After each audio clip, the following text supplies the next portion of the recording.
Hello,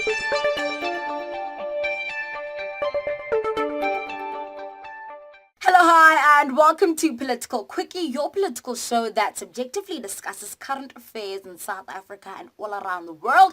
My name is Mapasika Mura. 23rd of June 2016 is the day that the United Kingdom decided in a vote to exit the European Union. 51.9% of the people voted to leave, while 48.1% were like, no! Let's stay. Now, I remember the mood at the time, and people weren't exactly sure what they were voting for. And after the referendum, there were petitions for another referendum. So people were saying they actually made the worst mistake of their life.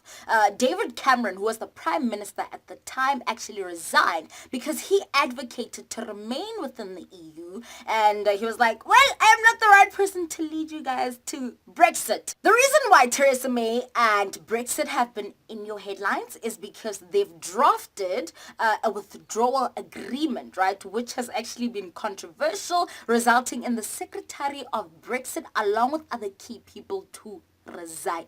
Yeah, so, quite a number of MPs and politicians are actually against the agreement, saying that it's actually going to be detrimental to the UK's economy, right? But the worst case scenario actually is if, the UK doesn't have an agreement to begin with, which is actually the risk they are running currently with this whole back and forth. The Labour Party, on the one hand, is calling for another referendum, while MPs who are pro-Brexit are actually urging the Prime Minister to go and renegotiate another deal that will be more beneficial to the UK.